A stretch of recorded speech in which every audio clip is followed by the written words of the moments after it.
farmer's in a really bad car accident and decides to sue the trucker and the trucking company.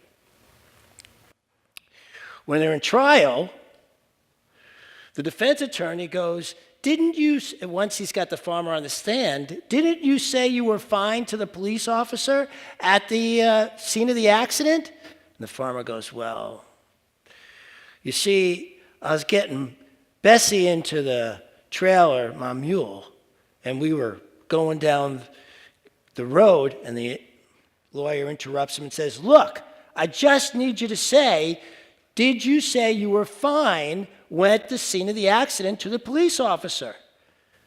The farmer goes, well, you see, we were going down the road, Bessie and I, in the truck and the trailer.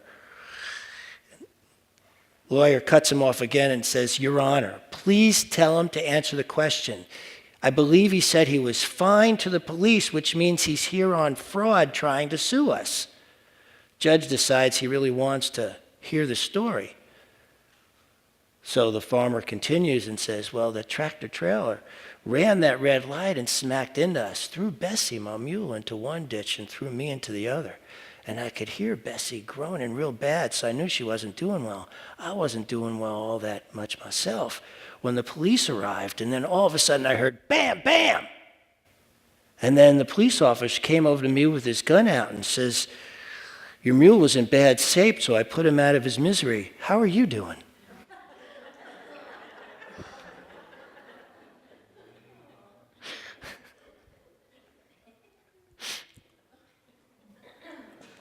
Receptivity prayer. I am open to the evolution of my soul. My mind is alert. My heart is receptive. My next step is here and now. And today I'm talking to you, thank you, about not in your right mind. Because being in your right mind can limit your good. Now we think, right? Does that sound right? Does that sound right to you? I'm here to say yes, that logic can limit your good. Now, am I against logic? Was a computer programmer at one time in my life for 10 years. As a computer programmer, I was hired by cities, states, and Fortune 500 companies to develop programs that allowed for different databases in different platforms to speak to each other. And when you're computer programming, you've got to be very clear on your logic, but here's the funniest part about that, my success in that job.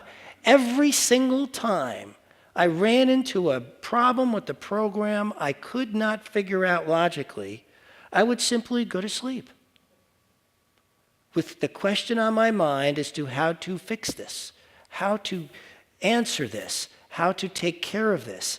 And without failure, every single time, I woke up with an answer that had never occurred to me logically.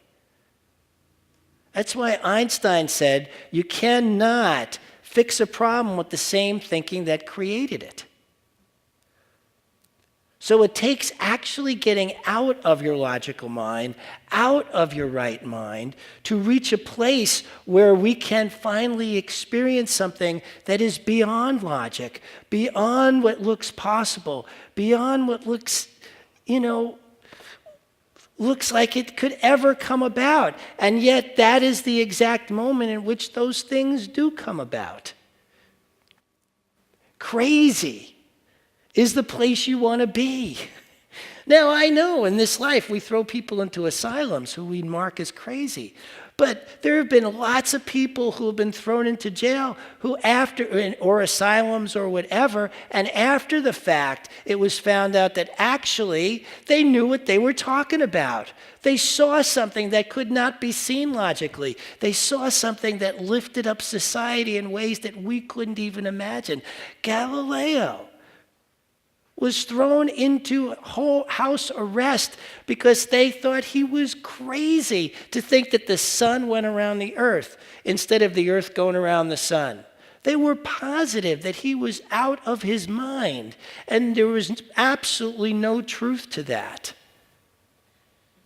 There was this guy in the 1800s who noticed at his hospital, where he wasn't a doctor, he was just a recorder. He was just a guy writing down what happened to the patients. And he noticed that they had an awfully high death rate for babies and their mothers at birth. And he went over to this other hospital where they had less of a death rate going on, and noticed that the doctors at that hospital did not interact with cadavers before they delivered babies. That's all we noticed.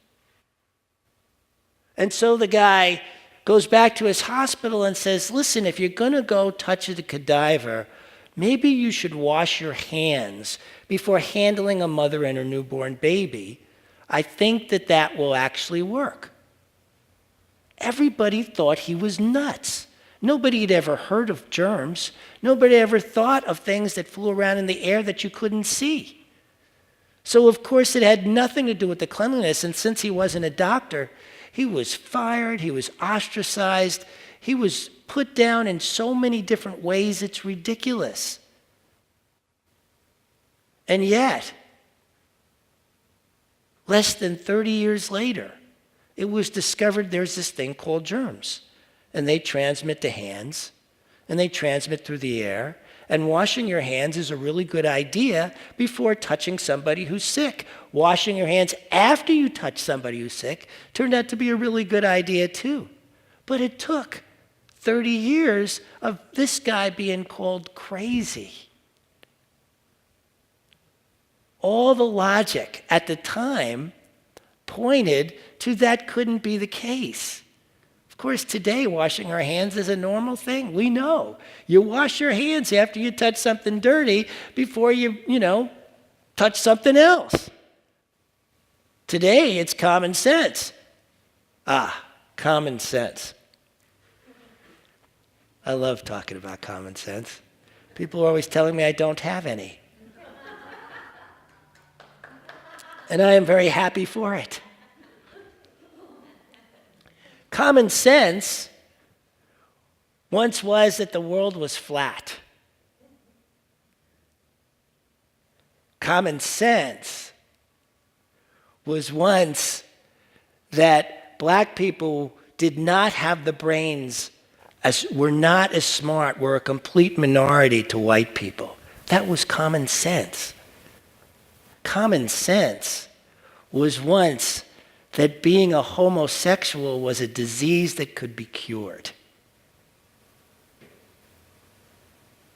I don't think much of common sense. It changes all the time.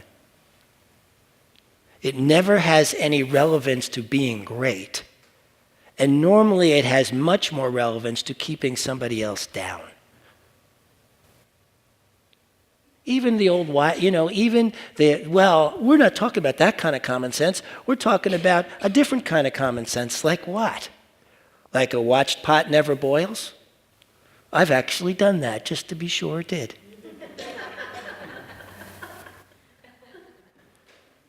It is when we look at what people call common sense that we limit ourselves.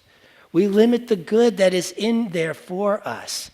We limit what's possible for us to rise to something greater. That's what we're after here, to rise to something greater. And there is that greatness within each of us because each of us has a voice, this tiny voice within us guiding our GPS.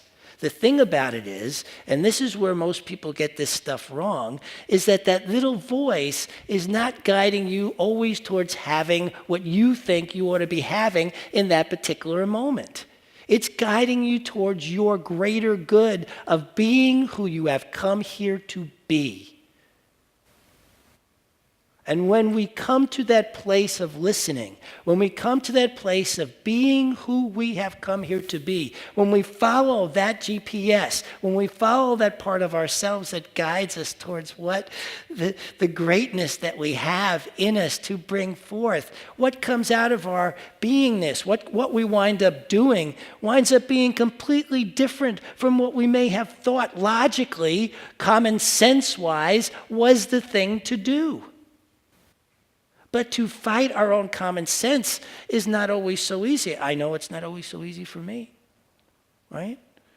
Logically, I remember thinking when I got the intuitive hit to go to film school, I had no clue why.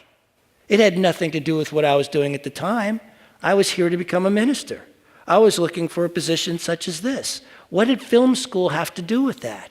And yet, I have learned to follow that little voice because you just never know where it's going to lead you and how it's going to build on what it is you want to have. It doesn't have to make sense. The key to listening is it doesn't have to make sense. And if you try to make sense out of every single time your intuition, that higher self in you is trying to talk with you, you will knock it down again and again and again and not move towards the greatness that you have. You want to listen. You want to listen to the crazy in you.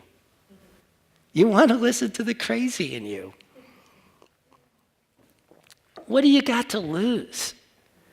You've got so much to gain to listen to the crazy. It may sound like an off-the-wall thought, but you want to listen. You want to take that leap. You want to have that chance. There is a trust. It's like Karen said this morning. There is a power in the universe that is supporting you no matter what choice you make. So be willing to make the choice that feels crazy. As many of you know, I wound up in a cabin in the woods for about 2 years. One of the things I discovered when I was out there was this whole idea of navigating life through intuition. Now, I want to be clear here about a couple of things. I am not saying throw logic to the wind. I'm just saying don't let it lead you. Right? I run this place, and everybody on the board knows I run this place knowing what the numbers are, caring about the numbers, and logically figuring out how we're going to handle the money's coming in and the money's going out so that this place thrives. I'm very good with numbers. I'm very good at chess, a very logical game. But the key here is I don't let my logic lead me. I don't let my logic make my next decision. I use my logic as a tool to make wherever my intuition is guiding me to work out even better because I've developed really good logic. Computer programming kind of does that for you. But the key here is you don't let it lead. What you let lead is that higher voice within you, that quiet voice. And when your logic is trying to say, don't do that, that's crazy, you go, oh, since it's crazy, it must be the thing to do. Boy, talk about a counter-instinctual move. But there is nothing in life that is counterintuitive, I promise you. One of the things that I learned very clearly in that cabin in the woods in 2 years is that nothing is counterintuitive. Many things are counter-instinctual. It is your instinct that wants to protect you. It is your instinct that says that's crazy, don't do that. It is your logic and your stomach that are going, don't follow your heart, that's crazy. But what I learned out there was when I was willing to take that leap of faith, take that step towards something larger in myself, take that step towards that greater good that I knew is in me, that I still know is in me. And then let my mind and gut follow along for the ride. They get on board. The rest of you will get on board after you take the step, because they'll go, okay, well, now that you've done this, we might as well get on board and support you in this as best we can. And then all of a sudden you have what I call true integrity, which is the alignment of the thought, the word, and the deed. The action you're taking, the thoughts you're having, and the words coming out of your mouth. When those three are in alignment, that's integrity.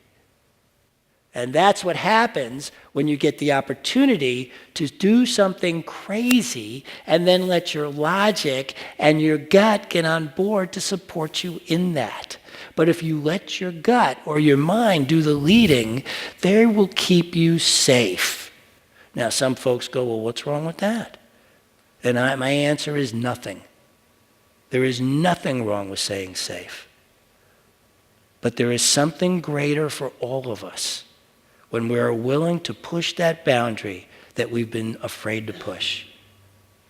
When we're willing to step beyond that comfort zone that feels so unsafe. And we remember that there is a support going on for us all the time. We are constantly being supported. So, and when we step out, when we take that leap, when we take that chance that feels so crazy, that feels so out of your right mind, you are still supported. You are still lifted up. You are still carried to that place you want to go next. It may not look like it. Logically, it may seem like there's nothing there that could be useful. It may seem crazy and dangerous. But if that little voice is guiding you to do it, I encourage you to follow. I encourage you to follow to that, because once you get used to following that voice, once you actually get into that flow of following that voice, things happen that are really extraordinary. We are, as you see each week, we film these little snippets for openers, intros to my talks. And so this week, we were preparing for next week's opener.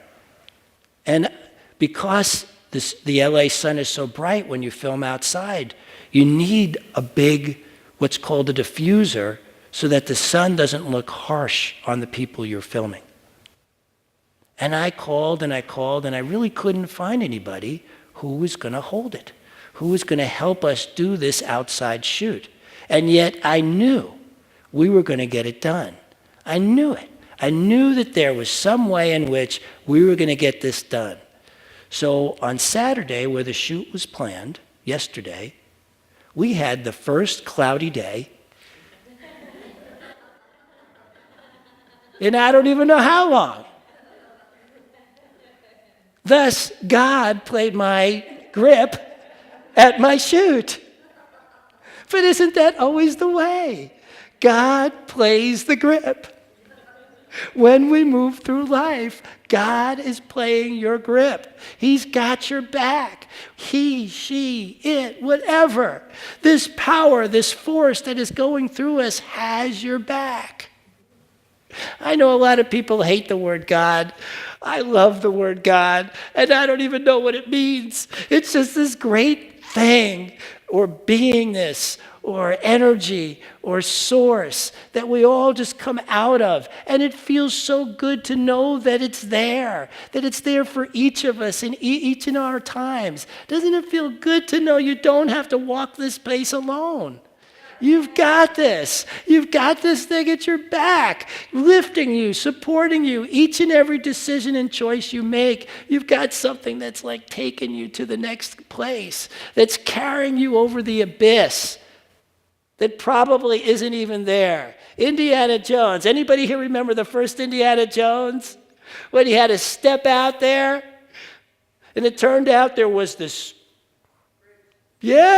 invisible bridge that was there. We all got that. We all have that invisible bridge right there for us every second of our lives.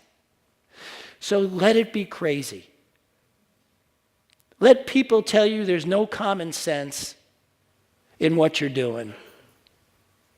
And know that your back is gotten by the greatest force in the universe. That you've got more going on than meets the eye, and that you're being carried across by something magnificent. And let your life shine with all its brilliance and all its magnificence.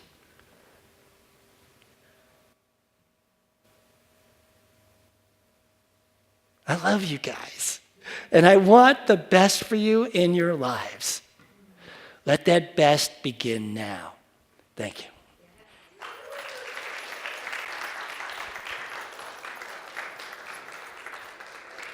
Well, all right, take out what you're going to give.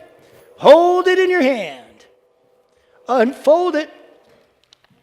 Unfold it. You don't want to be crumpling it up. This is power. This is energy. And we hold it in our hands knowing it's so, that this is us sending it out into the universe to return to us. And let's repeat our affirmation together. God is the source of all supply. Money is God in action. What we give, we receive multiplied abundantly. All that God is, I am, and so it is.